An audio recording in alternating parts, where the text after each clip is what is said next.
Bos, kalau kita ini berbicara tentang kecintaan kepada dzurriyyah Nabi, jangan kalahin NU. Justru ulama-ulama NU yang ngajarin orang Indonesia untuk mencintai para habaib. Kalau kita ke negara lain, saya sudah keliling ke Timur Tengah, ke Asia Tengah, mereka tidak menghormati seperti kita menghormati para habaib. Yang menghormati para habaib sejadi-jadinya, semaksimal-maksimalnya itu hanya di Indonesia. Dan ini karena ajaran para ulama terdahulu. Dan kita takdim terhadap sanad-sanad keilmuan beliau-beliau ini. Dan kita betul-betul menghormati. Tapi hari ini kemudian sebagian habaib ini justru menyerang NU, mencaci maki NU. Ulama-ulama NU juga dicaci maki kok. Dulu bangsa Eropa itu pernah menyusupkan 25 orang ke dalam Islam. Mereka dimasukkan ke Islam melalui jalur perkawinan atau dengan berpura-pura menjadi mu'allaf. Tujuannya apa? Untuk mengetahui kelemahan Islam. Dan dengan mimpi-mimpi politik itu hari ini kita menghunus pedang satu sama lain, menghunus golok satu sama lain. Bahkan bukan hanya dalam satu keimanan, sesama Nahdien pun sama-sama saling menikah. Yang satu atas nama kecintaan kepada habaib, yang satu seolah-olah tidak cinta habaib.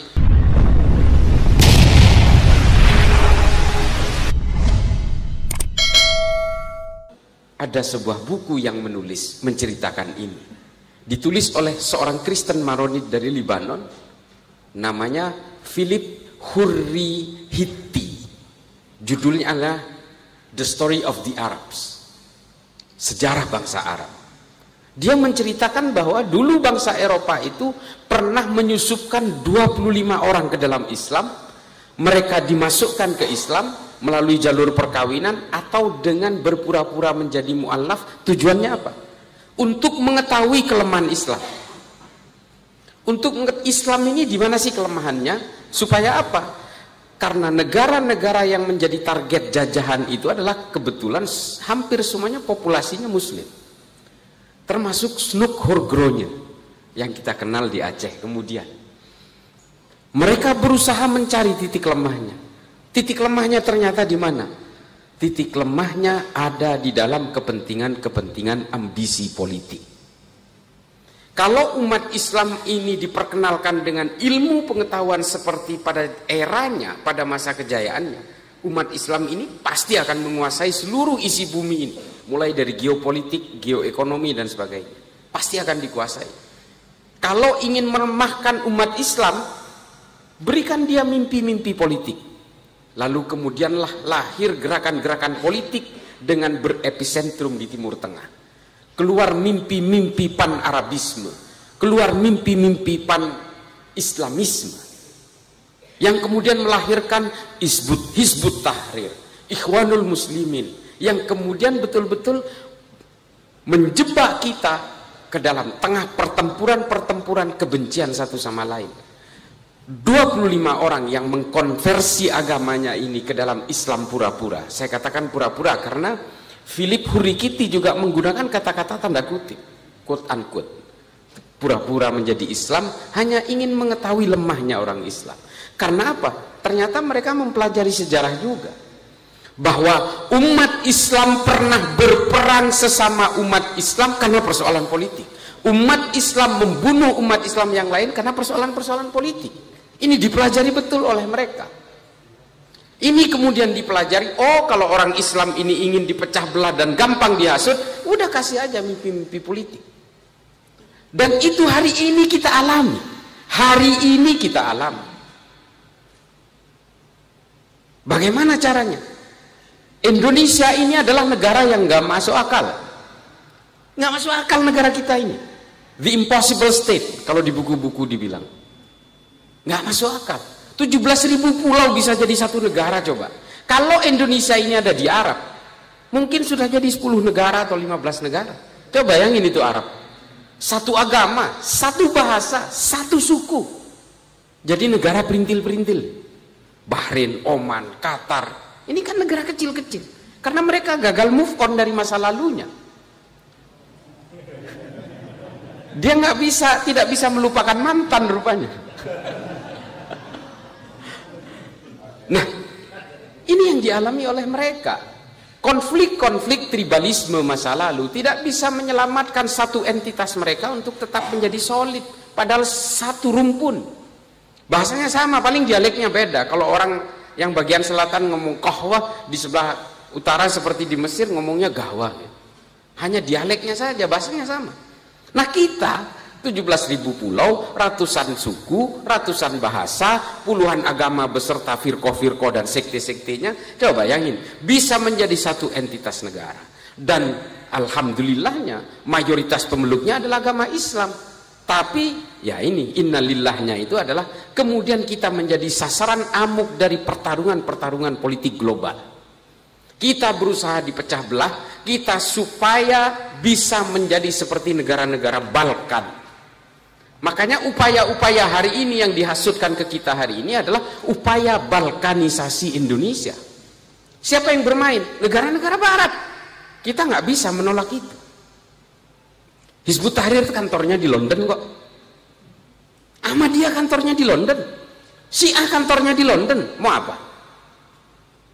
Difasilitasi oleh mereka. Tapi ini semua kita tidak bisa menyalahkan negara-negara barat. Yang harus kita salahkan adalah kita. Mengapa kita mau diadu domba? Dan ketika ulama-ulama Nahdlatul Ulama menganjurkan kepada kita untuk menghormati para habaib, menghormati para dzurriyyah kenabian, mereka melihat peluang itu. Diciptakanlah boneka-boneka bergelar habaib untuk memecah belah Nahdlatul Ulama. Ini ironis. Saya sudah berkeliling kemana-mana, Pak. Saya ke Afrika berkali-kali, saya ke Asia Selatan, Asia Tengah. Saya tinggal di Amerika 5,5 tahun. Makanya saya sering dikatakan saya ini liberal. Nggak apa-apa, saya bodoh amat. Saya Nahdien sejati. Saya lahir dari keluarga Nahdien. Sampai hari ini saya masih Nahdien. Jadi sampai kadang-kadang kalau saya betul-betul diadili, kamu liberal, saya sampai sumpah, wallahi wa nabi saya Nahdien. Sebenarnya saya nggak mau ngeladenin, tapi ya sudahlah. Saya kan ingin dipojokkan menjadi musuh bersama, sehingga saya itu tidak mempunyai ruang untuk memberikan berbagai pemikiran-pemikiran ini. Saya sebenarnya bukan orang pinter, Pak. Saya cuma kadang-kadang lebih dulu tahu dari yang lain. Jadi memang kita harus betul-betul fokus terhadap ilmu pengetahuan. Kalau tidak, kita terjebak di sini. Dan kita hari ini betul-betul seperti yang dikatakan oleh seorang akademisi dari Tillman University, Phil Caruso namanya. Dia mengatakan tonggak paling penting di Indonesia itu adalah Nahdlatul Ulama. Kalau Nahdlatul Ulama ini tumbang, Pancasila itu jadi nggak ada apa-apanya. Ini saya kira tidak berlebihan. Karena memang ulama-ulama kita dulu dari NU itu memang merumuskan bahwa kita tidak boleh memaksakan ego sesuai keinginan kita. Makanya kemudian diputuskan secara bersama-sama bahwa ini adalah perekat, bridging, yang kemudian kita kenal dengan Pancasila. Apakah ini mereka ulama-ulama kita, Mbah Hasim dan sebagainya ini ngarang-ngarang? Enggak, ada rujukannya, Pak. Setelah saya pelajari hari ini, ternyata ini sudah ditulis di abad pertengahan oleh Ibnu Khaldun dalam Al-Muqaddimah. Pancasila ini disebut dengan konsep al-asobiyah, kesepakatan bersama. Dari al-asobiyah inilah kemudian John Smith, John Locke, Adam Smith, John Maynard, John Locke merumuskan pemikiran Ibnu Khaldun ini menjadi satu sistem politik seperti yang kita kenal hari ini dengan demokrasi modern.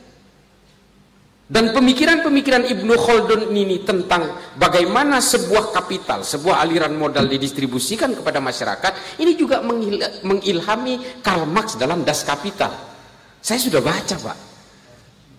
Dan ini pemikirannya sama dengan Ibnu Khaldun dalam Al-Muqaddimah. Bagaimana sebuah modal itu disebar dalam masyarakat sehingga kemudian menghasilkan menjadi cash in, cash flow yang positif bagi sebuah negara.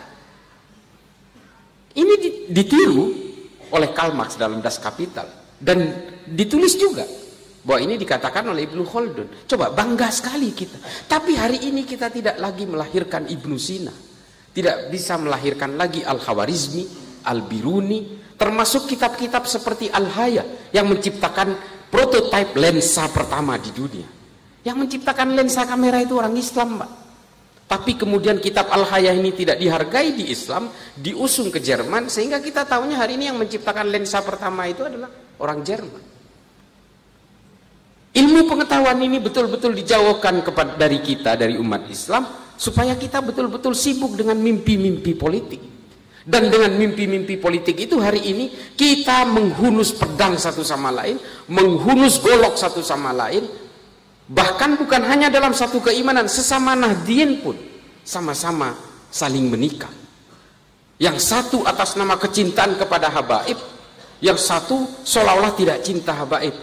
Bos, kalau kita ini berbicara tentang kecintaan kepada dzurriyyah Nabi, jangan kalahin NU. Justru ulama-ulama NU yang ngajarin orang Indonesia untuk mencintai para habaib. Kalau kita ke negara lain, saya sudah keliling ke Timur Tengah, ke Asia Tengah, mereka tidak menghormati seperti kita menghormati para habaib. Yang menghormati para habaib sejadi-jadinya, semaksimal-maksimalnya itu hanya di Indonesia. Dan ini karena ajaran para ulama terdahulu. Dan kita takdim terhadap sanad-sanad keilmuan beliau-beliau ini. Dan kita betul-betul menghormati. Tapi hari ini kemudian sebagian habaib ini justru menyerang NU, mencaci maki NU. Ulama-ulama NU juga dicaci maki kok. Ini kan ironis karena kepentingan-kepentingan politik barat untuk memecah belah kita. Karena kata Phil Caruso, kalau ingin menguasai Indonesia, kalau ingin betul-betul bisa ingin menguasai dan menghomogenkan seluruh Indonesia, ya memang harus menumbangkan NU. Kenapa kata Phil Caruso? Karena NU ini tidak punya riwayat menganjurkan kebencian satu sama lain. Ini Phil Caruso yang bilang, bukan saya. Saya hanya menyampaikan aja. Bapak Ibu sekalian kan mungkin nggak tahu karena nggak baca. Dan apa kata Phil Caruso? Nahdlatul Ulama tidak pernah punya riwayat memberontak terhadap negaranya sendiri. Bahkan di zaman Soeharto, tepuk tangan untuk Nahdlatul Ulama. Bahkan di zaman Pak Harto, justru NU betul-betul dipersekusi. Gus Dur menjadi ketua PBNU selalu dicurigai hingga kemudian dibuatkan tandingan di Muktamar Cipasung di Tasikmalaya. Namanya Abu Hasan. Dan bahkan saking cintanya Nahdlatul Ulama, kalangan Nahdien terhadap negara ini, ketika Gus Dur dilengserkan secara tidak normal pun, apa ada yang memberontak? Nggak ada. 212 nggak ada apa-apanya kalau orang Nahdien mau berontak waktu itu. Diludahin Monas tenggelam. Tapi apa? Sikap-sikap cinta negara dari kalangan Nahdien pada waktu itu dan diredam oleh Gus Dur. Sudah. Jangan mikirin saya, kalian harus lebih memikirkan bangsa ini. Ini loh Nahdlatul Ulama. Makanya kata Phil Caruso, riwayat track recordnya Nahdlatul Ulama yang seperti inilah kemudian dia menjadi kekuatan poros utama di Indonesia. Dan hari ini apa? Banyak ideologi transnasional yang justru ingin memecah belah NU supaya NU tumbang. Dan kalau sudah tumbang, selesai semua. Muhammadiyah juga gampang, tinggal ngejentikkan tangan. Pancasila jadi tidak ada apa-apanya. Dia hanya sekedar filosofi Gronslah saja. Ini loh. Dan NU betul, ini kampung saya Pak di Madura hari ini. Waduh, yang namanya kelompok-kelompok ini luar biasa ini. Pesantren-pesantren NU, bahkan rumahnya Pak Mahfud loh dipersekusi oleh orang-orang Nahdien. Dan yang mempersekusi itu ada yang pakai baju banser juga, coba bayangin. Gimana itu? Nah, kita semua sudah terpecah belah karena persoalan-persoalan ini, karena pragmatisme politik. Tapi apakah orang Islam nggak boleh berpolitik? Boleh, sangat boleh. Kata Imam Ghazali dalam Ihya Ulumuddin dikatakan Islam dan politik itu seperti saudara kembar. Seperti saudara kembar. Artinya apa? Orang Islam harus berpolitik supaya ruang-ruang politik ini tidak keluar dari maqasidus syariah. Jelas. Tapi jangan kemudian agama dan dalil-dalil ini dijadikan landasan sebagai alat penegas bahwa dirinya di-endorse oleh Tuhan untuk berkuasa. Ini kan nggak boleh. Kalau orang mencapai kekuasaannya dengan menggunakan dalil-dalil, Pak, kejahatannya juga akan menggunakan dalil-dalil. Ini sahih ini. Bagaimana yang dilakukan oleh Muawiyah, Yazid bin Muawiyah dan sebagainya, dan beberapa pemimpin-pemimpin khalifah dalam Islam yang otoritarian, totalitarian. Ini semua juga menggunakan pembenaran-pembenaran agama. Khalifah-khalifah pada zaman Mu'tazilah itu membantai banyak sekali para ulama yang tidak sepakat dengan pemikiran kaum Mu'tazilah pada zamannya. dan pembantaian ribuan ulama mulai dari Cordoba, Toledo, Granada, Semenanjung Iberia sampai ke pinggiran kota Toulouse. Itu ratusan ribu yang dibantai oleh para pemimpin Islam sendiri. Karena apa? Karena dianggap berbeda. Dan si khalifah ini, para pemimpin ini merasa benar dengan menggunakan dalil-dalil agama. Mereka dituding sebagai bugot. Ini banyak sekali terjadi. Sampai hari ini ada sungai di Spanyol itu namanya Sungai Guadalquivir. Pernah dulu 300 ulama disalib dan dibakar hidup-hidup di situ. Sampai sekarang itu masih diziarahi oleh banyak muslim di Eropa. Karena di situ memang ulama, pemikir-pemikir Islam beserta kitab-kitabnya juga ikut dibakar.